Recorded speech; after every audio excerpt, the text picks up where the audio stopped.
స్తోత్రం కలుగునుగా. నేను శుక్రవారము చదివించిన అదే వాక్యం మరలా చదివిస్తూ ఉన్నాను. లూకాసు వార్త 17వ అధ్యాయము 5వ వచనము. శిష్యులు యేసు ప్రభుని అడుగుతూ ఉన్నారు. అపొస్తలులు యేసు ప్రభుని అడుగుతూ ఉన్నారు. Luke chapter 17:5. మా విశ్వాసమును వృద్ధి పొందించము. Lord, increase of faith. ప్రభువా, మా విశ్వాసమును వృద్ధి పొందించు. అందరూ చెప్పండి. ప్రభువా, మా విశ్వాసమును వృద్ధి పొందించుము. మన ప్రార్థన ఎప్పుడు అయి ఉండాలి. భౌతికంగా నాకేదో ఇవ్వు ప్రభువా అని అడగటం కన్నా మా విశ్వాసమును, అందరూ చెప్పాలి, మా విశ్వాసమును పెంపొందింపజేయండి అని మనం ప్రార్థన చేయాలటండి.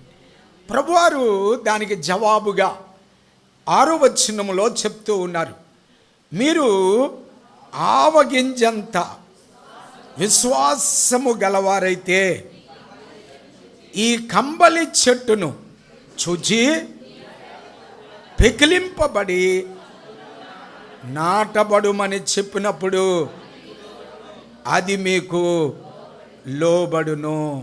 అది మీకు లోబడు. వారేమో ఇంక్రీజ్ అవర్ ఫెయిత్ అని అడిగారు. యేసు ప్రభువారు చెప్తూ ఉన్నారు, యు ఎక్సర్సైజ్ యువర్ ఫెయిత్ అంటూ ఉన్నారు. మీకు అర్థమైందా అండి? వారు అడిగిందేమో మా విశ్వాసమును వృద్ధి పొందించము అని అడిగారు.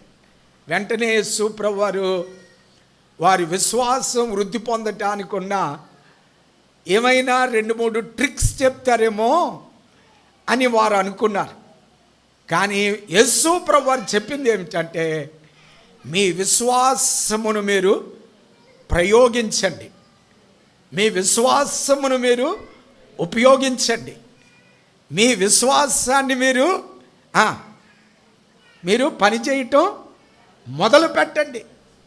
అంటే దాని అర్థం మీకు అర్థమైందని నేను అనుకుంటున్నాను. విశ్వాసము ఎక్కువ అవ్వాలి అంటే దానికి గల కారణం ఎవరు అంటే మీరే. మనందరిలో విశ్వాసం ఉంది.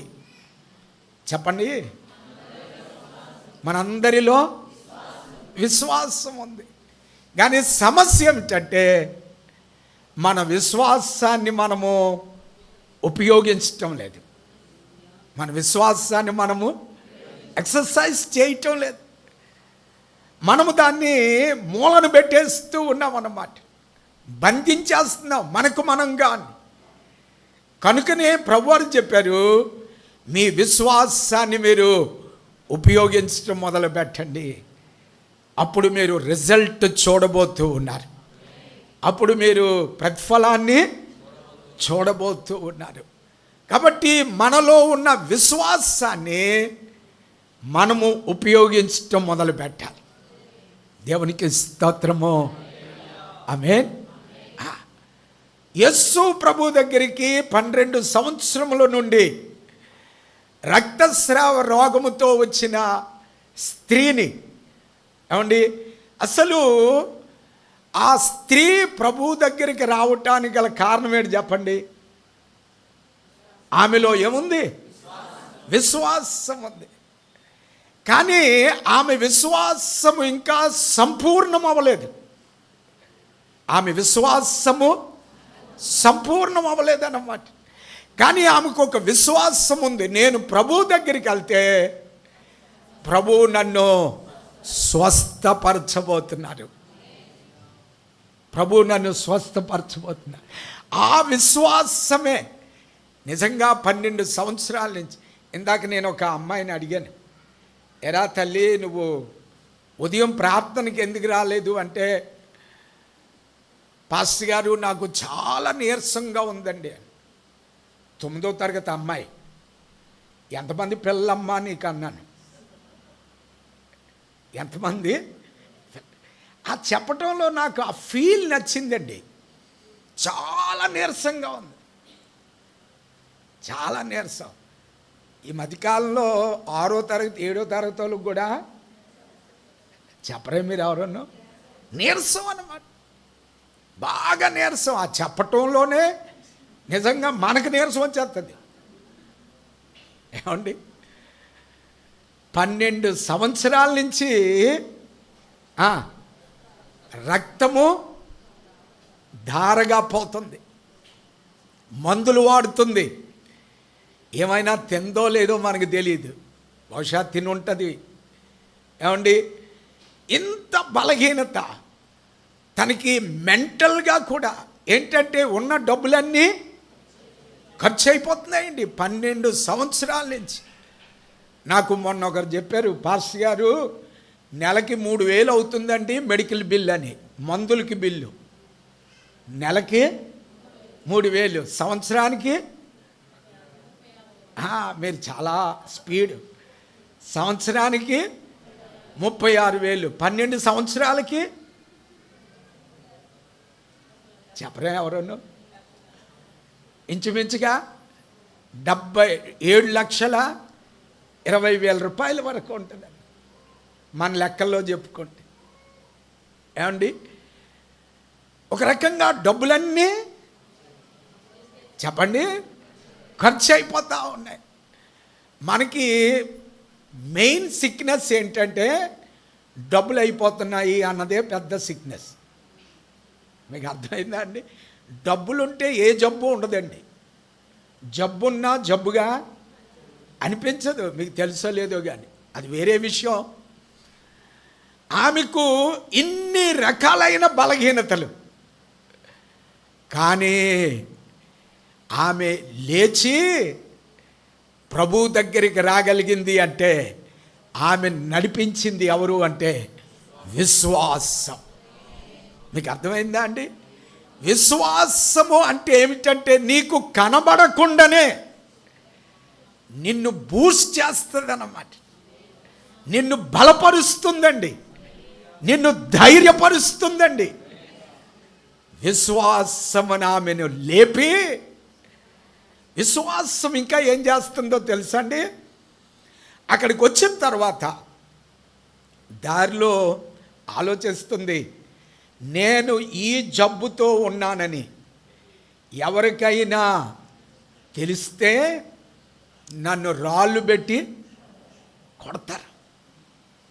అప్పుడు సమాజం అన్నమాట, అలాగనమాట. కర్నూలులో మరలా మనకు ఒక గుడ్ న్యూస్, కరోనా స్టార్ట్ అవుతుందట. ఏమండి, కర్నూలులో 2-3 చచ్చిపోయారట.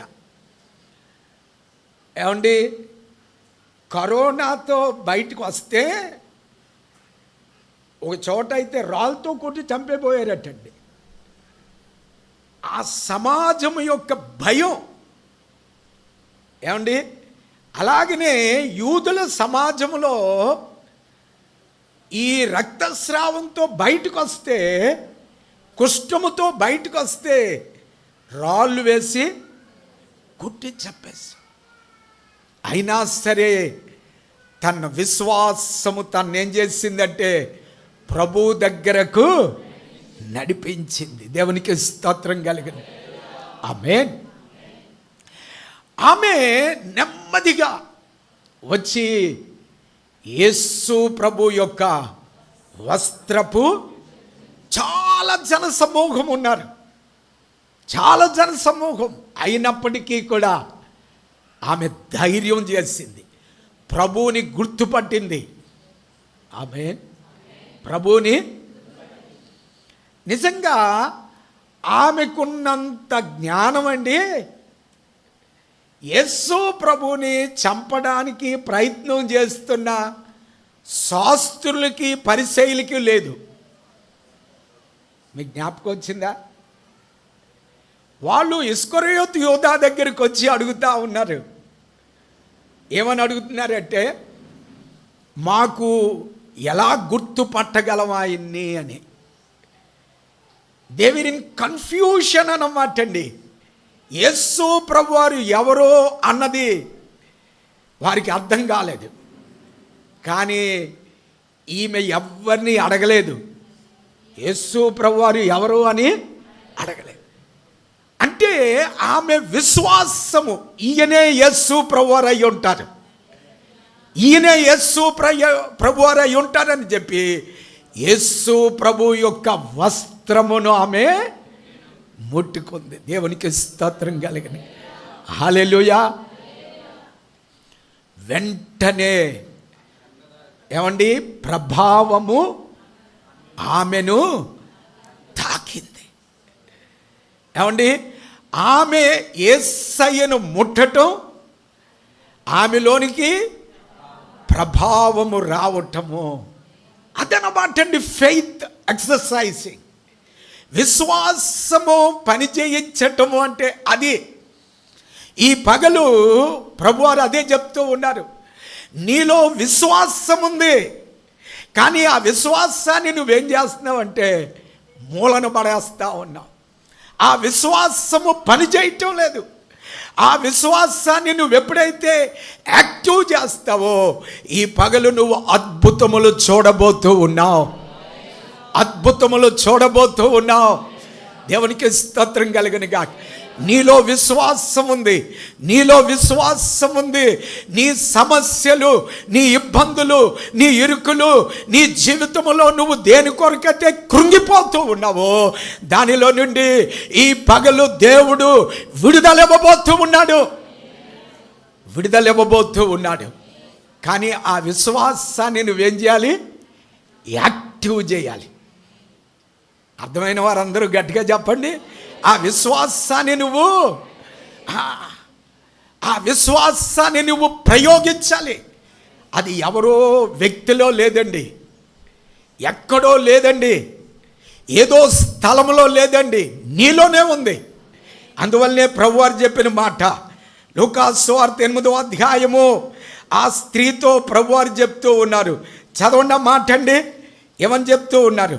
అమ్మా అమ్మా, నీ విశ్వాసము నిన్ను స్వస్థపరిచెను. Chapter 8 verse 48. కుమారి, అమ్మా, నీ విశ్వాసము, daughter, your faith has made you well. Your faith has made the wonderful thing in your life. నీ విశ్వాసము నీ జీవితములో అద్భుతము చేసింది. దేవునికి స్తోత్రం కలిగనుగా. ఈ పగలు అనారోగ్యమైన, ఉద్యోగమైన, సమస్య అయినా లేకపోతే ఏదైనప్పటికీ కూడా ప్రభునామంలో చెప్తూ ఉన్నాను, నీ విశ్వాసము నీ పట్ల అద్భుతము చేయబోతూ ఉన్నది. చెప్పండి, ఎవరి విశ్వాసము? నా విశ్వాసం. ఆమేన్. ఇంకా చాలామందికి అర్థం కాలేదు, అందువల్లనే అలాగ బైబిల్ని నీరసంగా చూస్తున్నారు. నిజంగా ఎంత శక్తి ఉందా అని చాలా నీరసంగా చూస్తున్నారు. ఏమండి, నా విశ్వాసం చెప్పాలందరూ. అమ్మా, నీ విశ్వాసము నిన్ను స్వస్థపరిచను. దేవునికి స్తోత్రం కలుగునుగా.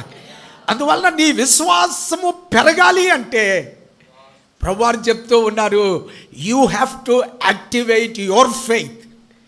నీ విశ్వాసాన్ని నువ్వే కార్యము చేయటం మొదలు పెట్టాలి.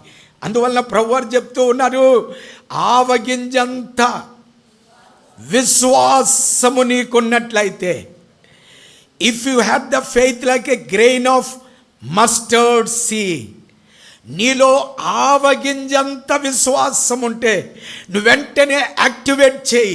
నువ్వు కంబలి చెట్టు దగ్గరికి వెళ్ళు. ఆ చెట్టు దగ్గరికి వెళ్ళి ఆ చెట్టుతో నువ్వు మాట్లాడు. ఏమని మాట్లాడాలంటే, నీవు వ్రేళ్లతో పాటు పికిలింపబడి సముద్రములో నాటబడమని చెప్తే అది మీకు, ఇట్ వుడ్ ఒబే యూ. అది మీకు, అందరూ చెప్పాలి, అది మీకు. దేవునికి స్తోత్రం కలుగును. ఆమేన్. దేవుని బిడ్డలారా, అలాగని చెప్పి మీరు ప్రతి చెట్టు దగ్గరికి వెళ్ళి చెట్టు లే సముద్రంలో పడు అనకూడదు. ఏమండి, చాలామంది విశ్వాసాన్ని చులకనగా చూస్తున్నారు. ఈ మధ్య ఒక ఆయన అలాగే అన్నాడు, ఏమండి ప్రభువారు చెప్పారు కదండి ఏదైనా జరుగుద్దని. ఏదైనా జరుగుద్ది, ఏదైనా జరుగుద్ది అన్నమాట. కానీ ఆ జరిగే కార్యము 1 John chapter 5 యోహాను రాసిన మొదటి పత్రిక 5వ అధ్యాయంలో మనం ఇలా చదువుతూ ఉన్నాము. ఏమండి, మనము దేవుని యందు ఏమండి ఎలాగ విశ్వాసం ఉంచాలట. వర్స్ 13 దేవుని కుమారుని నామమందు నిత్య జీవము గలవారని తెలుసుకున్నట్లు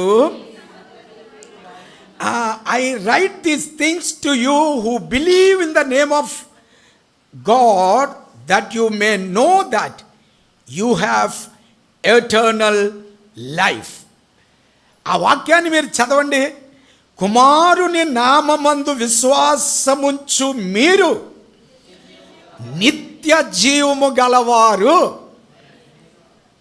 ఆమేన్. చదవండి ఒకసారి అందరూనండి. దేవుని కుమారుని యందు విశ్వాసముంచు నేను నిత్య జీవము గలవాడను. అంటే విశ్వాసం మనలో ఉంటే ఏముంది? నిత్య జీవమున్నది. నిత్య జీవమున్నది అంటే నీ విశ్వాసము నిన్ను నిత్య జీవములోనికి నడిపిస్తుంది. దేవునికి స్తోత్రం కలుగునుగా. The faith leads into the eternal life అన్నమాట. విశ్వాసం అనేది డిస్ట్రక్టివ్ కాదు, విశ్వాసం అన్నది కన్స్ట్రక్టివ్ అన్నమాట. విశ్వాసం అన్నది ఉండి కార్యములను చేసేది, విశ్వాసం అన్నది అద్భుతాలు చేసేది, విశ్వాసం అన్నది నిన్ను నిలవబెట్టేది, విశ్వాసం అన్నది నీ జీవితంలో గొప్ప కార్యాలు చేస్తాడండి. ఈశ్వరోమని కూర్చున్న నిన్ను, బలహీన పడిపోతున్న నిన్ను, కృంగిపోతున్న నిన్ను ఈ విశ్వాసము బలపరుస్తుందండి. ఎలాగంటే జీవము నీలోనికి తీసుకొస్తుంది. అందరూ ఇక్కడ ఉన్నారా అండి? దేవునికి స్తోత్రము. జీవం లేకపోతే ఎలాగుంటాం? ఈశ్వరోమని ఉంటాం. అందువల్ల విశ్వాసము మనలోనికి ప్రవేశిస్తే మనము ధైర్యముగా ఉంటాం. దేవునికి స్తోత్రము. అందువల్ల విశ్వాసము అంటే హేళనగా, చులకనగా. కొంతమంది అంటూ ఉంటారు, మీ దేవుడు అద్భుతం చేస్తారు కదండి, జనరల్ హాస్పిటల్లో ఉన్న రోగులందరినీ స్వస్థపరిచేయండి, ఏమండి, లేకపోతే మీ దేవుడు అద్భుతం చేస్తాడు కదండి, ఏమండి, నాకు బోల్ డబ్బులు వచ్చాయని చెప్పండి. ఇప్పుడు ఏమండి, విశ్వాసము అన్నది హేళన చేయటానికి కాదు. విశ్వాసము నిత్య జీవాన్ని కలుగజేస్తుంది. నిత్య జీవాన్ని కలుగజేస్తుంది. అందువల్లనే ప్రభువారు చెప్తూ ఉన్న మాట ఏమిటంటే 14వ వచనం 14th verse, ఆయనను బట్టి, అందరూ చెప్పాలి మాట, ఆయనను బట్టి we have the confidence, we have the strength because of the all Lord అన్నమాట. ప్రభువును బట్టి మనకు ఒక ధైర్యం ఉంది. ఈ మాట అందరూ నోటితో చెప్తారా? ప్రభువును బట్టి నాకొక ధైర్యం ఉన్నది. దేవునికి స్తోత్రం కలిగింది.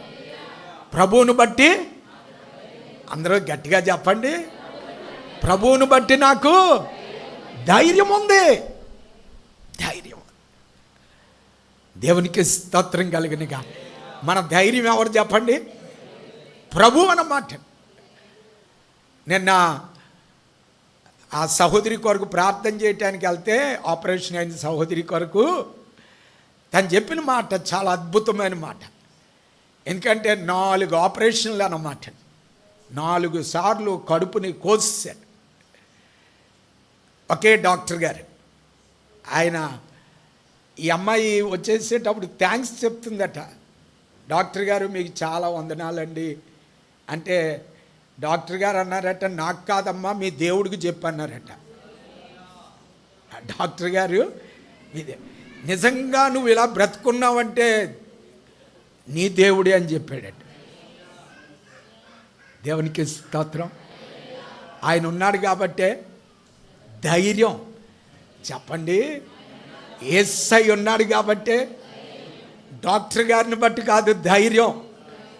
మనం చాలాసార్లు అనుకుంటాం, నాకు ఏ జబ్బు వచ్చినా పర్లేదు, మా ఇంట్లో డాక్టర్లు ఉన్నారు, లేకపోతే ఆ డాక్టర్ నేను ఫోన్ చేసిన వెంటనే రెస్పాండ్ అవుతారు, నాకు ఆ డాక్టర్ ఉన్నారు ఈ డాక్టర్ ఉన్నారు అంటూ ఉంటారు కొంతమంది.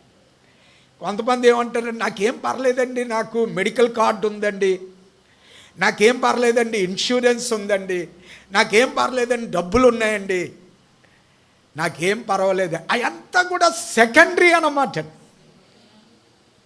అదంతా కూడా మనకి తర్వాత సహాయం అవుద్ది. ద ప్రైమరీ థింగ్ ఏమిటంటే, నాకెవరున్నారు చెప్పటం లేదు మీరు ఎవరున్నో, ఆయనను బట్టి మనకున్న ధైర్యం అన్నమాట. ఎందుకో తెలుసండి, ఆ క్రింద చెప్తూ ఉన్నాడు, ఆయన చిత్తానుసారముగా, ఆయన చిత్తానుసారముగా, that we ask anything according to his will. ఆయన చిత్తానుసారముగా విశ్వాసాన్ని యాక్టివేట్ చేయవలసింది, not according to your will, your interest, according to God's will అన్నమాట అండి. దేవుని చిత్త ప్రకారంగా మనము విశ్వాసాన్ని పనిచేయించటం మొదలు పెట్టాలి. దేవునికి స్తోత్రం కలుగునుగా. చెప్పాలి, ఎవరి చిత్త ప్రకారంగా? దేవుని చిత్తానుసారం. మనము విశ్వాసాన్ని దేవుని చిత్తానుసారముగా, దేవుని చిత్తానుసారం. మన పట్ల అద్భుతం జరగాలి అంటే దేవుని యొక్క చిత్తం. మనం బ్రతికుండాలి అంటే, మన ఇంటిలో అద్భుతం జరగాలి అంటే దేవుని చిత్తం అన్నమాట. నాకు దేవునికి, మనకు దేవునికి. చెప్పాలి అందరూ అండి, మనకు దేవునికి. ఇందాక ఒక సహోదరుడు గురించి వాళ్ళ భార్య చెప్తా ఉన్నారు, పాస్టర్ గారు మా ఆయనకి బాగా నడువు నొప్పిగా ఉందమ్మా. నేను అన్నాను, మంచిదేనండి, ఆ నడువు నొప్పే కానీ లేకపోతే ఆరాధనకు వచ్చేవాడు కాదు, ఆ నడువు నొప్పే కానీ లేకపోతే ఆరాధనకు వస్తారేటండి. ఇంకో ఇంకో ఇంకో స్థలానికి వెళ్ళిపోయే ప్రమాదం ఉంటుంది. ఏమండి, అందువల్లనే పౌలు గారికి కూడా ప్రార్థన చేశారట, ప్రభా నా బలహీనత తీసే. పౌలు గారు అంటే ఎవరు? మన పౌలు గారు కాదు ఏమండి, బైబిల్లో పౌలు గారు. ఏమండి, ఏమైనా ప్రార్థన చేశారు? నా ముళ్ళు, చెప్పండి, ప్రభా ఈ ముళ్ళు. యేసయ్య అన్నారట, నువ్వు ఎలాంటోడో నాకు తెలుసు, నా కృప నీకు ఆ ముళ్ళు అలాగున్నాయి అన్నారట. ఆ ముళ్ళు దేవుడు మనందరికీ ఒక్కొక్క ముళ్ళులు పెట్టారు, అందరికీ అన్నమాట అండి. ఎందుకు ఈ ముళ్ళు అంటే పౌలు గారు చెప్తారు, దేవుని యొక్క కృప వలన దేవుణ్ణి మహిమపరచటం కొరకు. ఎంతమందికి అర్థమైందో స్తోత్రం చెప్పాలి. ఈ ముళ్ళు వలన, ఈ బలహీనత వలన, ఈ ఇబ్బంది వలన, ఈ కష్టం వలన నేను దేవునిని మహిమపరిచే బిడ్డగా ఉండాలి. దేవునికి స్తోత్రం కలుగునుగా. అది ఒకవేళ ఆరోగ్యమో, ఉద్యోగమో, ఇంట్లో సమస్య, ఏమండి, లేకపోతే ఏదైనప్పటికీ కూడా అది దేవుని యొక్క మహిమ కొరకు, దేవుని మహిమ కొరకు. కొన్నిసార్లు మనం అనుకున్నదే జరగాలి అని మనం అనుకుంటూ ఉంటాం. అబ్రాము యొక్క జీవితంలో మనం అదే చూస్తున్నాం.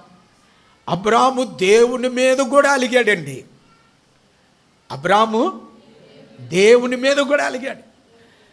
అబ్రాముతో దేవుడు అన్నాడు, అబ్రామా నువ్వు బయటకు వచ్చి ఆకాశ నక్షత్రాలు లెక్కబెట్టు, కనీసం కొంతసేపు అయినా నువ్వు అలగటం మానేస్తావు.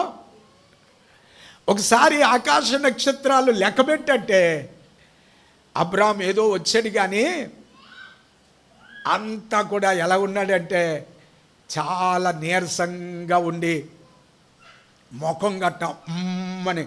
కొంతమంది ఆరాధనలో ముఖంలో అస్సలు చిరునవ్వు ఉండదండి, ఏదో పోగొట్టేసుకున్నట్లుగా, పాస్టర్ గారి మీ దగ్గర నుంచి ఏదో ఎత్తుకెళ్ళిపోయినట్లుగా. ఏమండి స్తోత్రం చెప్పమంట, స్తోత్రం. ఏమండి ఆ ముఖంలో కూడా కళ ఉండదండి. ఆమె ఇది చెప్పిన తర్వాత మీరు ఆమె చెప్తారేంటి? దేవునికి స్తోత్రం. అబ్రాము ముఖం కూడా అలాగే ఉందండి.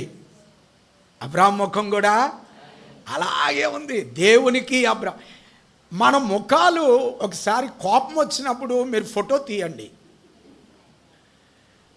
ఏమండి ఎంత బాగుంటాయో, తర్వాత అది మీరు ఫ్రేమ్ కట్టుకొని ఇంట్లో పెట్టుకోవాలి. ఏమండి మన ఉంటాయి మన ముఖాలు. ఆమేన్. దేవుని బిడ్డలారా, దేవుడు అన్నాడు, అబ్రామా ఆరాధన చేయి. ఎందుకు అలుగుతావు? ఆరాధన చేయి. పెయ్యిని తీసుకురా, గువ్వం తీసుకురా, ఆరాధన చేయి అంటే అది కూడా అబ్రాహాము ఎలాగ తీసుకొచ్చాడంటే ఆరాధన చాలా నిర్లక్ష్యంగా వాటిని ఏం చేశాడు? మళ్ళా నిద్రపోయాడు. తన యొక్క నిర్లక్ష్యం బట్టి, తన యొక్క అవిశ్వాసాన్ని బట్టి, తను విశ్వాసాన్ని యాక్టివ్ చేయకపోవటం బట్టి ఏమైందో తెలుసండి? 400 సంవత్సరములు తన సంతతి తమదు కాని ప్రాంతమందు వారు ఇబ్బంది పడాల్సి వచ్చింది. మీరు ఆమేన్ చెప్పాలి జాగ్రత్తగా. ఎందుకు అంటే మన విశ్వాసము, ఒక్కొక్కసారి మనం ఏమనుకుంటామంటే మా పిల్లలు తప్పు చేశారు కాబట్టి మా పిల్లలు కష్టం అనుభవిస్తున్నారు, మా పిల్లలు ఇబ్బంది పడుతున్నారు. కాదు, మన విశ్వాసము మన పిల్లల మీద పనిచేస్తూ ఉంటుంది. మీకు అర్థమవుతుందా అండి? మీరు ఎవరు మాట్లాడరే? మన విశ్వాసము, అబ్రాము యొక్క అపనమ్మకము 400 సంవత్సరాలు అది చాలదనుకొని ఇశ్రాయేలీలు ఏం చేశారంటే ఇంకొక 30 సంవత్సరాలు ఎక్స్టెండ్ చేసుకున్నారు. టోటల్ ఎంత అయింది? 430. అసలు దేవుడిచ్చింది 400 సంవత్సరాలు చాలంటే ఇశ్రాయేలీలు అన్నారు, కాదండి బాబు ఇంకో 30 కూడా ఇవ్వండి, ఐగుప్తు మాకు చాలా బాగుంది అన్నారు. ఈ పగలు దేవుని బిడ్డలారా, మన విశ్వాసం ఎప్పుడూ కూడా జీవముతో కూడినదై ఉండాలి. మన విశ్వాసం ఎప్పుడూ కూడా దేవుని చిత్తానుసారమైన విశ్వాసమై ఉండాలి. మన విశ్వాసం ఎప్పుడూ కూడా మనల్ని ధైర్యపరిచే విశ్వాసముగా ఉండాలి. అప్పుడే మన జీవితములో మనము అద్భుతములు చూడగలము. దేవునికి స్తోత్రం కలుగును గాక. హల్లెలూయా. ఏమండి మీకు లోబడబోతూ ఉన్నాయి. దేవుడు మన నోట్లో వాక్శక్తిని పెట్టాడండి. చెప్పండి, నా నోట్లో దేవుడు, అందరూ నోటి దగ్గర ఇలా చేయబెట్టండి, నా నోట్లో దేవుడు వాక్శక్తిని పెట్టాడు. నువ్వు శుభం మాట్లాడితే శుభం జరుగుద్ది, నువ్వు అశుభం మాట్లాడితే, కొంతమంది ఎప్పుడూ కూడా నెగిటివ్గానే మాట్లాడతారండి. ఎప్పుడూ కూడా ఏమండి, ఏమి చెప్పినా నీ నోట్లో నుంచి ఎప్పుడూ కూడా మంచిగా రావాలి, మంచిగా రావాలి. ఎందుకో లోబడును అన్నాడు. ఆ మాట మీరు అండర్లైన్ చేశారా? లూకాసు సువార్త 17వ అధ్యాయంలో ఏమండి వచనము 7వ వచనం అన్నమాట అండి. 7వ వచనము 6వ వచనము చివరిలో అది మీకు లోబడును. అది మీకు అందరూ చెప్పాలి. ఏది లోబడుతుంది? నువ్వు దేనినైతే విశ్వాసముతో ఆజ్ఞాపిస్తావో, అది రోగమైన దేవునికి స్తోత్రం, హల్లెలూయా. అది ఆర్థికమైన ఇబ్బంది అయినా, అది ఒకవేళ ఏ పరిస్థితి అయినప్పటికీ కూడా స్పీక్ అవుట్, మాట్లాడంతే. ఈ పగలు నీ విశ్వాసాన్ని నువ్వు ఏమండి పెంపొందించుకోవాలి. నీ విశ్వాసాన్ని నువ్వు పెంపొందించుకోవాలి. దేవునికి స్తోత్రం కలుగును గాక, హల్లెలూయా, ఆమేన్. ముఖ్యంగా మోషేను గురించి మనం చూస్తూ ఉన్నామండి. హెబ్రీయులకు రాసిన పత్రికలో విశ్వాసం గురించి మాట్లాడేటప్పుడు కొంతమంది విశ్వాస వీరులను మనం జ్ఞాపకం చేసుకోవాలి. మొదటి ఆరాధనలో నేను నోవాహు గురించి జ్ఞాపకం చేశాను. మోషే యొక్క విశ్వాసము కూడా చాలా గొప్పదండి. 11వ అధ్యాయము 23వ వచనము, చాప్టర్ 11 verse 23. మోషే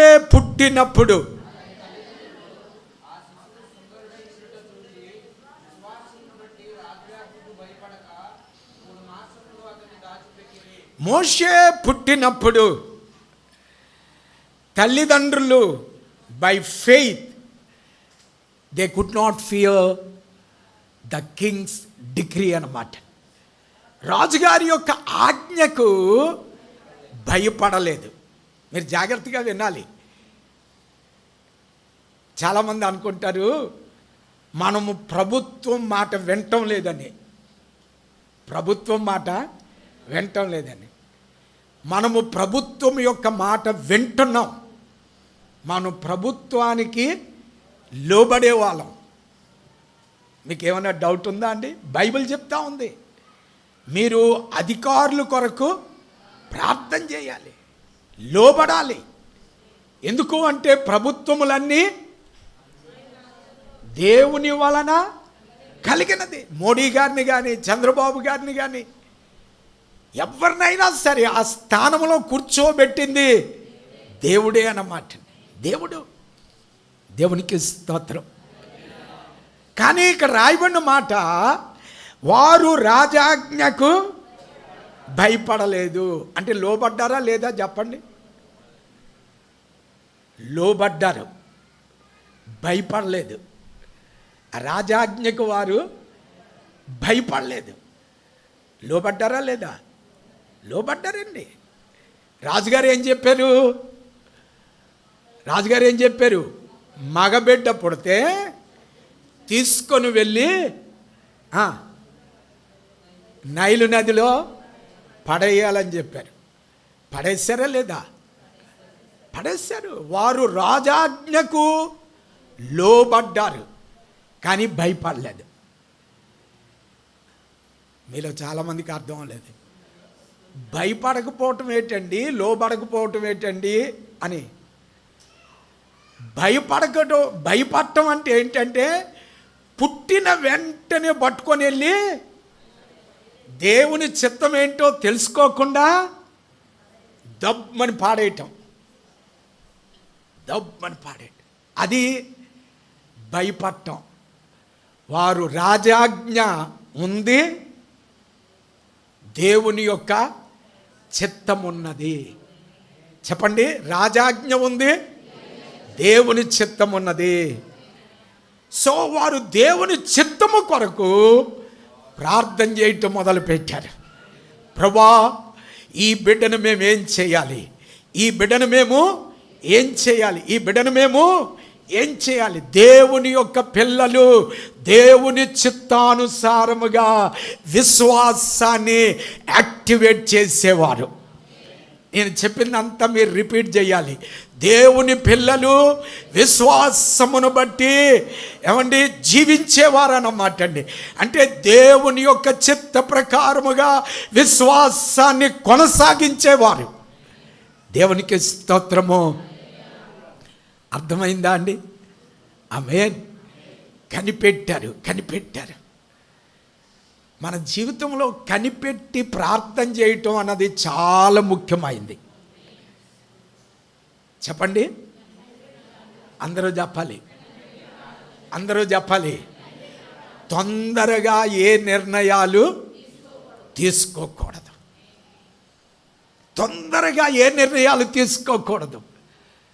ఏమండి, రాజాజ్ఞ ఉంది, లేకపోతే ఎవరిదో ఒక ఆజ్ఞ ఉంది, దానికి మనం లోబడాలి. కానీ ఆజ్ఞను లోబడటానికి ముందు నువ్వు ప్రార్థన చేయాలి. దేవునికి స్తోత్రం.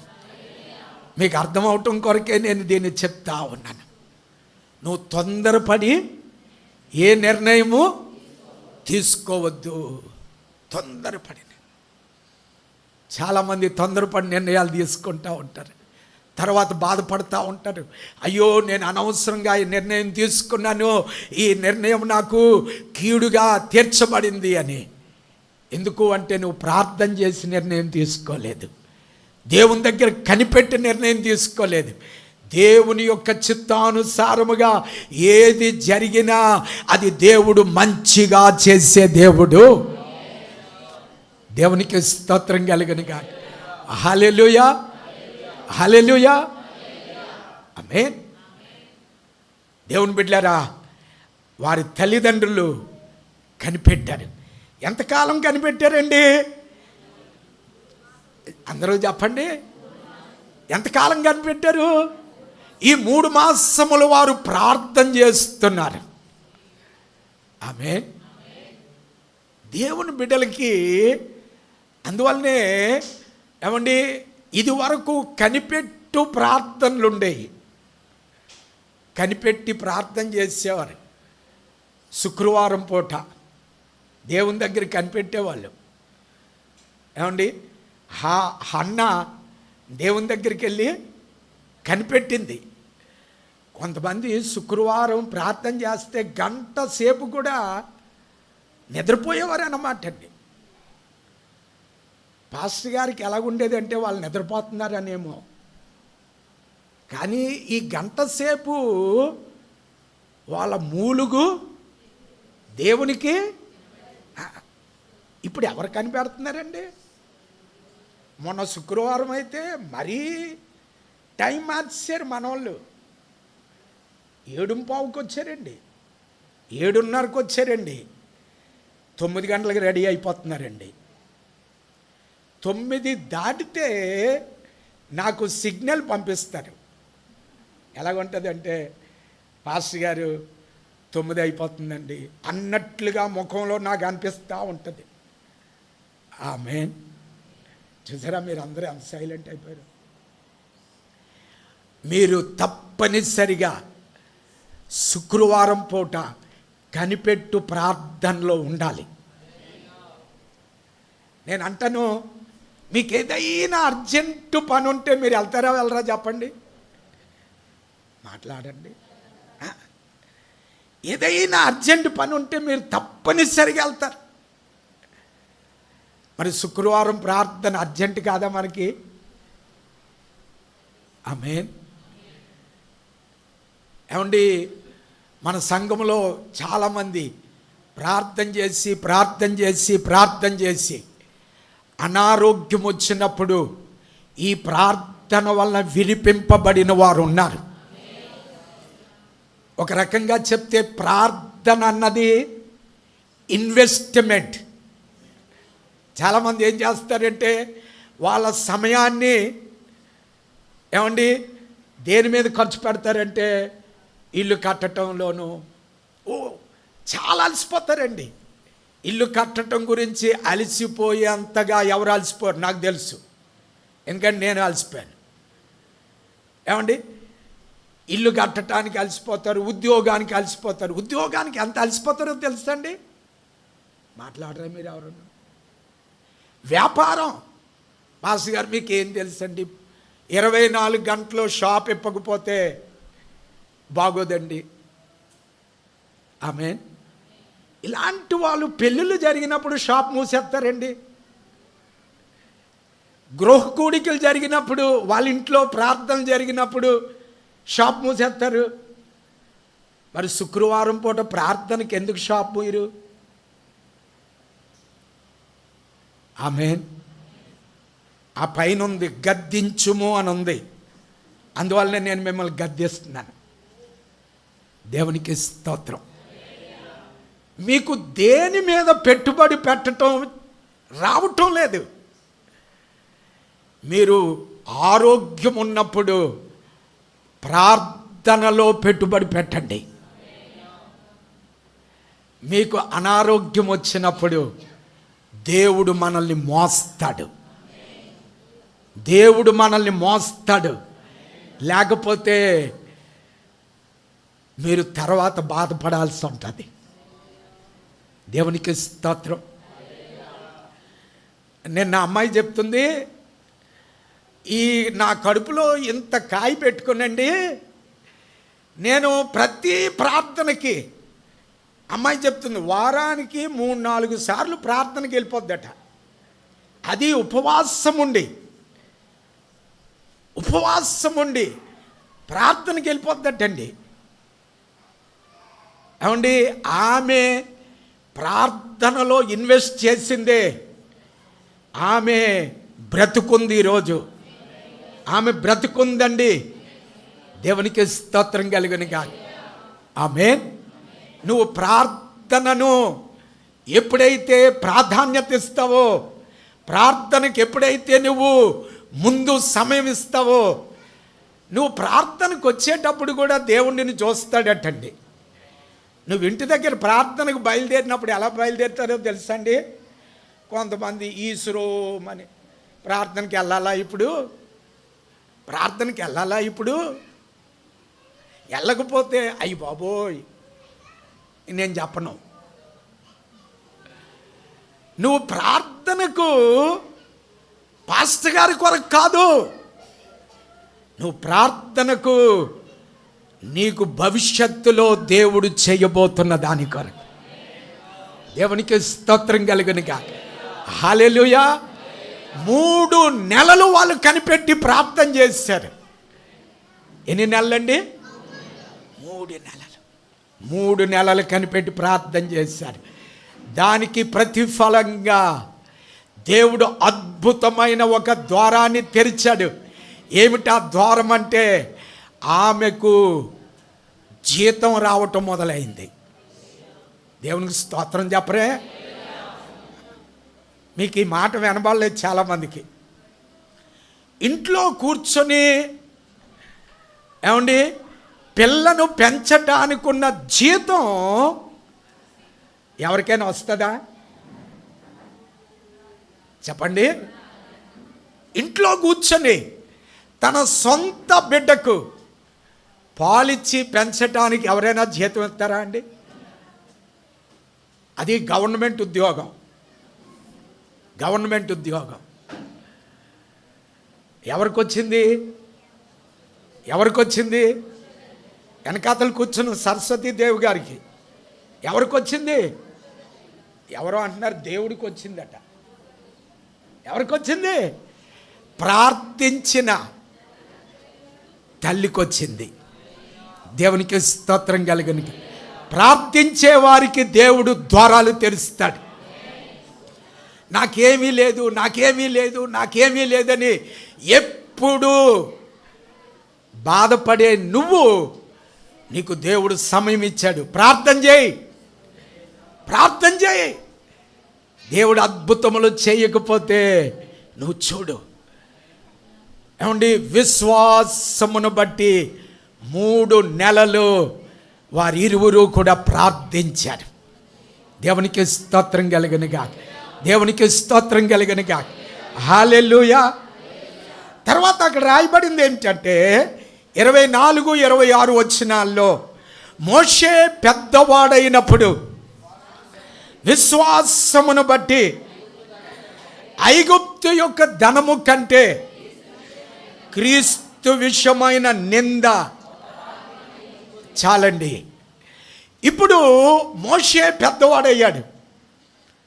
మోషే పెద్దవాడైనప్పుడు 40 సంవత్సరాలు వయసు వచ్చింది మోషేకి. చాలా కంఫర్ట్ లైఫ్ అన్నమాట అండి. సుఖవంతమైన జీవితము, రాజభోగం అండి. ఎంత మంచి లైఫ్ అంటే అది వివరించడానికున్న మనకు తెలియదు. అంతగా తను జీవించాడు. చివరికి అతడు టాలీ చేసుకోవలసిన టైం వచ్చింది. ఐగుప్తు ధనము క్రీస్తు విషయమైన నింద. అందరూ చెప్పండి, ఐగుప్తు ధనము ఒకవైపు, క్రీస్తు విషయమైన నింద ఒకవైపు. కానీ అతడు దేన్ని ఎంచుకున్నాడు? డబ్బు ఎంచుకున్నాడా, నిందను ఎంచుకున్నాడా అని చెప్పాలి. అందరూ చెప్పాలి. ఈ పగలు దేవుని బిడ్డలారా, ధనము కాదు ముఖ్యం, క్రీస్తు మనకు ముఖ్యం. చెప్పాలి అందరూ. ధనము కాదు మనకి ముఖ్యము, క్రీస్తు మనకు ముఖ్యం అన్నమాట. అందువల్ల నేను క్రీస్తు కొరకు నిలవబడతానని అతడు అక్కడి నుంచి పారిపోయాడు. అతను 40 సంవత్సరాలు అయిపోయినప్పుడు మనకు తెలుసు, ఒకరోజు యూదులిద్దరూ, హెబ్రీలిద్దరూ దెబ్బలాడుకుంటూ ఉన్నప్పుడు సమాధానపరిచాడు. దానికి ముందు ఒక హెబ్రీయుడు, ఒక ఐగుప్తీయుడు దెబ్బలాడుకుంటూ ఉంటే ఐగుప్తీయుడిని కొట్టి చంపి మట్టిలో పాతి పెట్టేశాడు, ఇసుకలో. మరుసటి రోజు ఇద్దరు హెబ్రీయుల్ని సమాధానపరుస్తూ ఉన్నప్పుడు అందులో ఒక హెబ్రీయుడు అన్నాడు, నువ్వు నేనేం చేసావో నాకు తెలుసు అంటే అతడు భయపడిపోయాడు. నన్ను రాజుగారు చంపేస్తారేమో అని భయపడిపోయాడు. పారిపోతూ ఉన్నాడు. అప్పుడు వెంటనే ఒక ఆత్మ మాట్లాడుతూ ఉంది మోషేతో, మోషే 40 సంవత్సరాలు నిన్ను పెంచిన ఫరో కుమార్తె నిన్ను చంపడానికి ఒప్పుకుంటుందా? లేదు. నువ్వు తప్పు ఎవరికైనా జరుగుద్ది. నువ్వు వెంటనే వెనక్కి వెళ్ళి రాజు యొక్క పాదాలు పట్టుకొని నువ్వు తప్పు అయిపోయిందని చెప్పి వేడుకో. రాజుగారు క్షమించి మరలా నిన్ను ఐగుప్తులో ఒక ప్రిన్సెస్గా చేయబోతూ ఉన్నారు. ఎందుకు అంటే ఫరో యొక్క కుమారుడే నెక్స్ట్ రాజుగా అక్కడ తీర్చబడబోతూ ఉన్నాడు. ఒక ఆత్మ తనతో మాట్లాడుతూ ఉంది, అవకాశాన్ని నువ్వు సద్వినియోగపరచుకో. ఇప్పుడు ఎక్కడికి వెళ్ళిపోతావు? అడవిలో ఎవరున్నారు నీకు?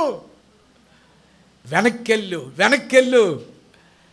అప్పుడు దేవుని ఆత్మ మోషేతో మాట్లాడుతూ ఉంది, లేదు, ఇదిగో ఐగుప్తు ధనము కంటే క్రీస్తు కొరకున్న శ్రమ గొప్ప భాగ్యం. ఒకవేళ ఫరో నిన్ను క్షమించవచ్చు, ఫరో నిన్ను అక్కడ మరలా తిరిగి నిన్ను ఒక ప్రిన్సెస్గా చేయొచ్చు, కానీ నువ్వు అక్కడ బానిసవే, నీ జీవితము బానిసే.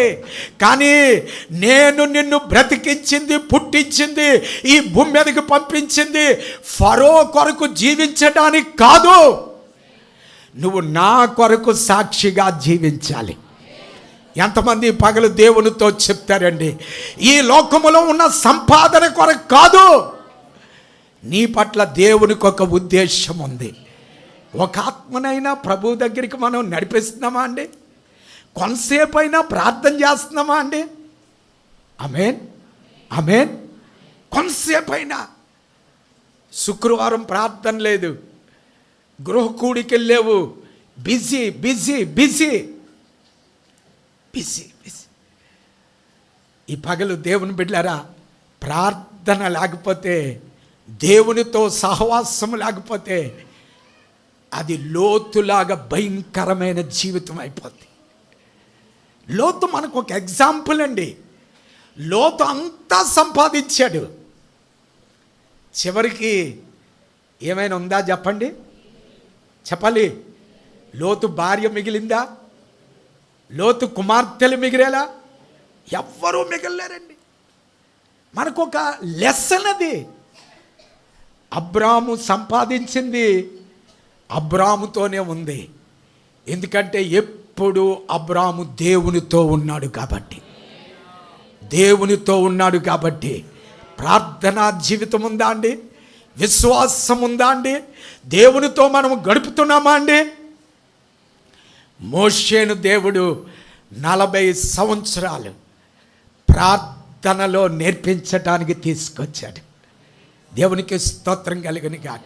To spend with the God, దేవునితో గడపటానికి, దేవునితో ప్రార్థించటానికి, దేవుని సన్నిధిలో ఎదగటానికి ఈ పగలు ఒక తీర్మానం చేసుకుందాం. ప్రభువా, నేను నీతో పాటు ఉండాలి. కళ్ళు మూసి